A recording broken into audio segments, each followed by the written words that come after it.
terms of the place that God would choose, like now I remember whether you said this. Oh, the high court, yeah. Correct.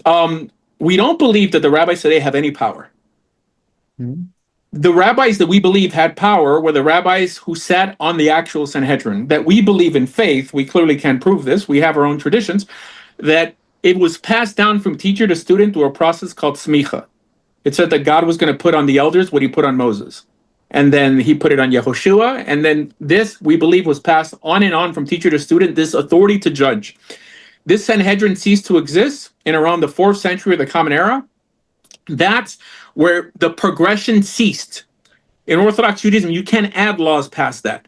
Now, that being said, even this example of counting extra days appears in Bavel. The teachers in Bavel didn't have smicha. The rabbis in Talmud Yerushalmi didn't have smicha. Meaning, Amoraim don't have smicha. There were some of them that crossed over, like Rav Zera became Rabbi Zera at the end when smicha was going away. But smicha, the rabbis that have smicha appear in the Mishnah and like in the Brises.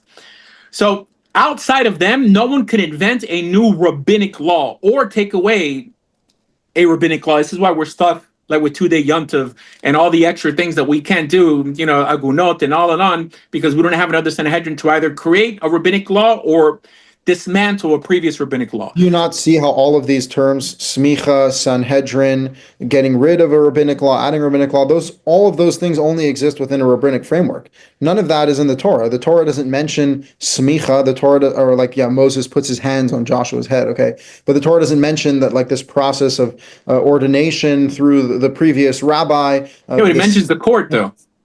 Yeah, but the idea that the court works this way, that say, like, if the court made a faulty ruling 2,000 years ago, you can't get rid of it now when it's not applicable. Yeah, but I think it's weird to think that's all the rabbinic framework. So it's weird to think that court ceased to exist completely, and now everybody is left up to their own personal interpretation on how they think the nation of Israel should move forward in its own land. I'm not trying to justify the state of Israel. I mean, in biblical Israel, did you really think that the court only existed in the time of Moses and then everyone else in some way voted things into existence on their own?